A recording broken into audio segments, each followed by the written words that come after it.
अस्सलाम वालेकुम एवरीवन, मेरा नाम है मोहम्मद और आप सबका स्वागत है द फैक्चुअल वर्ल्ड में। जैसे कि आप सब जानते हैं कि कुर्लुस उस्मान में गेहातू की एंट्री फिर से हो चुकी है। जब बात गेहातू की आती है तो आज हम उसकी रियल लाइफ हिस्ट्री के बारे में जानेंगे। अगर आप इस चैनल पर नए हो तो प्लीज़ चैनल को सब्सक्राइब करके हमें सपोर्ट ज़रूर करें। तो चलिए वीडियो शुरू करते हैं। दोस्तों, गेहातू की रियल लाइफ हिस्ट्री जानने से पहले आज हम थोड़ी सी मंगोल एम्पायर की हिस्ट्री जान लेते हैं। जब नाम मंगोल एम्पायर का आता है तो सबसे पहला नाम चंगेज़ खान का आता है, जो कि मंगोल एम्पायर का फाउंडेशन डालने वाला शख्स था। और चंगेज़ खान ही वो पहला शख्स था जो कि मंगोल एम्पायर का फर्स्ट किंग था। चंगेज़ खान की मौत के बाद उसका तीसरा बेटा उगदे खान मंगोल एम्पायर का राजा बन गया। उगदे खान की मौत के बाद मंगोल एम्पायर का तीसरा राजा उसका बेटा गुयुक बन गया।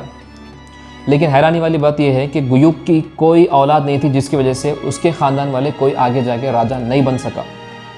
उसके बाद उगदे खान का तीसरा भाई तुलुई खान, उसका बेटा हुलाकू खान मंगोल एम्पायर का चौथा राजा बन गया। और हुलाकू खान ही वो शख्स है जिसने इल्हानिड एम्पायर की फाउंडेशन डाली। हुलाकू खान की मौत के बाद उसका बेटा अबाका खान इल्हानिड एम्पायर का दूसरा राजा बन गया। तो अब इस अबाका खान का बेटा था गेहातू। तो आप अंदाज़ा लगा सकते हैं कि चंगेज़ खान से लेके गेहातू तक कितना फासला था, जिसकी वजह से मंगोल एम्पायर और इल्हानिड एम्पायर में थोड़े फासले आ चुके थे। हुलाकू खान का जो बेटा था अबाका खान, वो इल्हानिड एम्पायर का दूसरा राजा बनने के बाद उसकी अचानक से मौत हो गई। अब अबाका खान की मौत के बाद गेहातू ही वो शख्स था जो कि इल्हानिड एम्पायर का तीसरा राजा बनने वाला था। लेकिन अबाका खान का भाई आर्गुन खान की अभी मौत नहीं हुई थी, जिसकी वजह से आर्गुन खान इल्हानिड एम्पायर का तीसरा राजा बन गया। 1284 में अबाका खान की मौत के बाद आर्गुन खान जो है इल्हानिड एम्पायर का तीसरा राजा बन गया। अब उसके बाद गेहातू को अनातोलिया का गवर्नर बना दिया। 1286 में गेहातू ने अक्सरे नाम का एक शहर था जहाँ पे उसने अपनी जर्नी स्टार्ट की और वहाँ से उसने उस शहर से हेवी टैक्सेस यानी कि बहुत सारा टैक्स अमल में लाना शुरू कर दिया। काफ़ी सारा टैक्स के जुल्म से गेहातू का दहशत बढ़ने लगा। काफ़ी सारा टैक्स अमल में लाने की वजह से गेहातू का नाम बाहर आने लगा। उसके बाद 1288 में गेहातू ने सल्जुक एम्पायर पे हमला कर दिया। फिर एक दिन अचानक आर्गुन खान की मौत हो गई, जिसके बाद गेहातू ही एक वो शख्स था जो कि इल्हानिड एम्पायर का पांचवा सुल्तान बनने वाला था, यानी कि पांचवा राजा बनने वाला था। जिस वक्त आर्गुन खान की मौत हुई उस वक्त गेहातू अहलत नाम के शहर में था और उसी वक्त उसने अज़रबैजान की रवानगी की। अज़रबैजान ही वो शहर है जहाँ पे इल्हानिड एम्पायर की फाउंडेशन हुलाकू खान ने डाली थी। 1292 AD में गेहातू इल्हानिड एम्पायर का पांचवा सुल्तान बन गया, यानी कि पांचवा राजा बन गया। इल्हानिड एम्पायर का पांचवा राजा बनने के बाद इल्हानिड डायनेस्टी और ममलुक डायनेस्टी के बीच में काफ़ी सारी जंग हुई।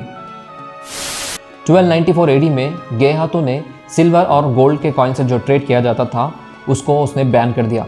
सिल्वर और गोल्ड कॉइन्स बैन करने के बाद गेहातू ने अपनी खुद की करेंसी जिसका नाम था जिया चाओ वो अमल में लाया।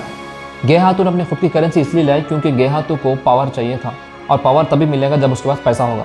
लेकिन पैसे के लिए गेहातू ने अपनी करेंसी लाई और करेंसी जैसा अपनी लाई तो जितने भी दूसरी एम्पायर के सुल्तान थे या राजा थे वो सारे लोग गेहातू के खिलाफ हो गए।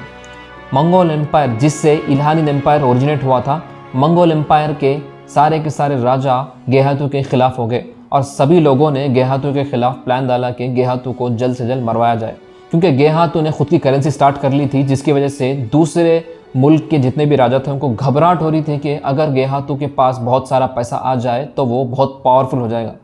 उसके बाद एक बहुत बड़ी जंग हुई जिसका नाम था हमदान।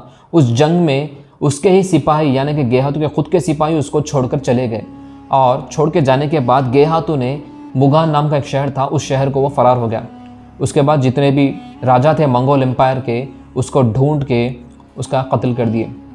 अब हिस्ट्री में यहाँ दो चीज़ें बताई जाती हैं। ये कि पहली चीज़ ये है कि गेहातू उस जंग के दौरान मुगान नाम के शहर को फरार हो गया और कुछ दिनों के बाद उसका मर्डर कर दिया गया। दूसरी चीज़ ये है कि काफ़ी सारे रिसर्चर्स ये बताते हैं कि गेहातू हमदान नाम की जंग में ही उसकी मौत हो गई।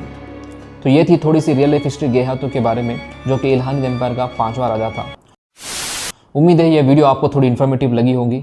अगर आप इस चैनल पर नए हो तो प्लीज़ चैनल को सब्सक्राइब करके हमें सपोर्ट जरूर करें। अगले वीडियो में फिर मिलेंगे, तब तक के लिए शब खैर।